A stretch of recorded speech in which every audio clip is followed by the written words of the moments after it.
I'm not sure if you guys remember this, but when I was about to move down to Brazil, I made a video talking about how one of my big plans is to have not just this nomadic lifestyle, right? But also I want to embrace personal electric vehicles, or PEVs for short, as like a more of a lifestyle thing. In Canada, due to the weather, it's not the kind of thing that you can do all year round. Obviously, there are some crazy people out there riding e-bikes in the winter, and I mean crazy as a compliment. I wish I had the balls to do that. My hat's off to you guys who ride all year long. I'm not built for it, right? So when I decided to leave my healthcare career behind and move down to Brazil, that was one of the perks. I thought, well, one of the things that I can do now, as well as going to the beach whenever I want to, I can also ride an electric vehicle everywhere. Oh, there goes my light. Okay. How about if I just bring this over here, kind of like that? That's good, right? Just as good, if not better, sure. As I was saying, big perk, right? Being able to ride my, now my electric unicycle everywhere. It makes you really reconsider how urban spaces work.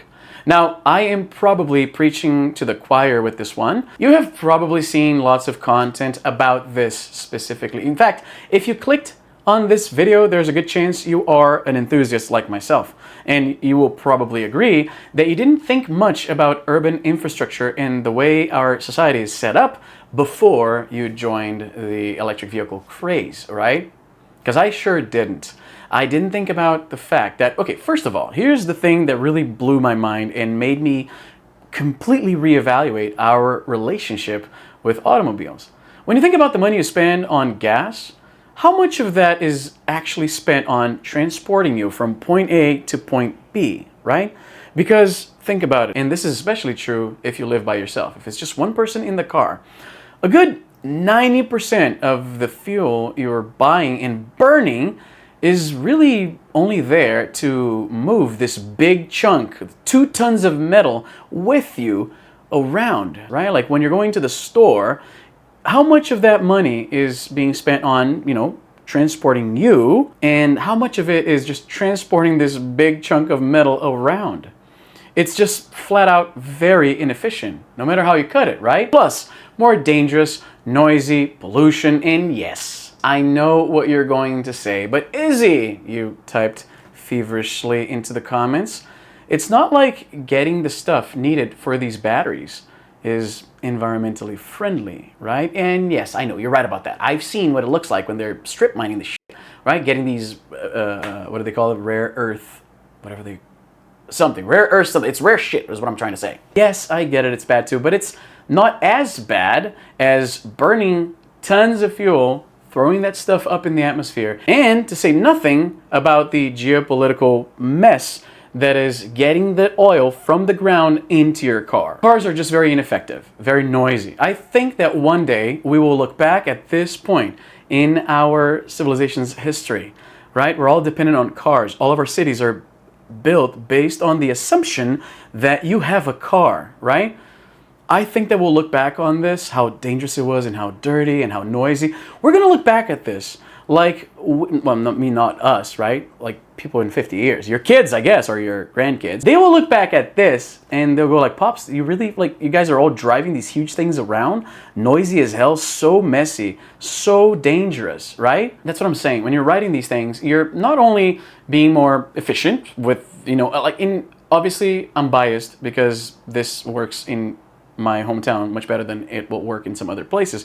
But solar power, as you can imagine, pretty big here. So some people get that stuff installed and now they're topping up the battery on their electric vehicles for essentially free. Eventually it pays for itself. That's the kind of future I hope to see one day, right? And though North America is not exactly a great example of a walkable society, it is still a far cry from like what I have here in Fortaleza, my hometown, for example. There's a decent amount of bike paths and stuff like that, but there's a long way to go still to make this truly walkable / electric vehicle rideable. I suppose that's what you'd call it.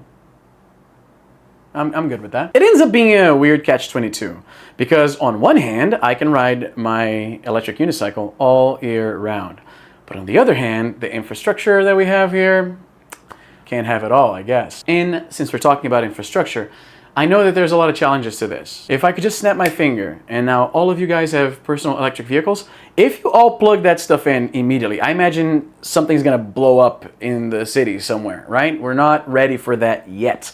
But I'm a part of the community that's kind of like, hey guys, look, what if we could all just like ride these things around? What if we didn't need these big ass roads that are just like really hot because we have to cut all the trees for that, and then it's just gray and dull and noisy and dangerous? You don't want your kid running around here, right? You would probably prefer a big ass park with some bike paths where people are going at a reasonable speed, perhaps, right?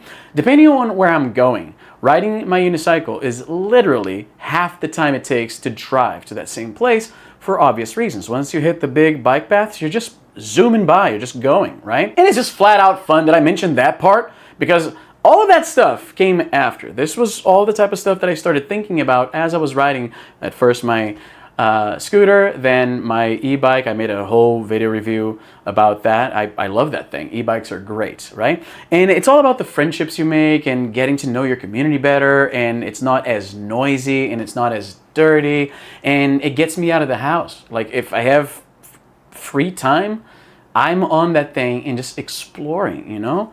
I have such a great time with it, and I know that there are some people that are going to be seeing this video that either already have this, so I'm kind of preaching to the choir with this one, yeah? And there are people who are curious about personal electric vehicles. So I'll try to answer all your questions in the comments down below, and yeah, I'm gonna be making more content about this. I have so much to talk about that this is not enough. You know, one video alone I don't think is enough to share my passion for this thing. So I hope that this goes out to like-minded individuals. Big ass shout out to the YYC Scoot Gang, which is this group. Though it says Scoot Gang in the name, not many of us ride scooters anymore. Everybody kind of transitioned to the unicycle. You couldn't ask for better friends. I love these guys. It's one of the things I miss the most about Canada, and I'm looking forward to riding with them this summer again. Anyway, let me know what you think about personal electric vehicles. If you hate them, if you love, I mean, why would you hate them? I suppose some people might hate them, but it's such a weird thing to hate. Anyway, that's all the time I have for today. I'm Izzy, and I'm done.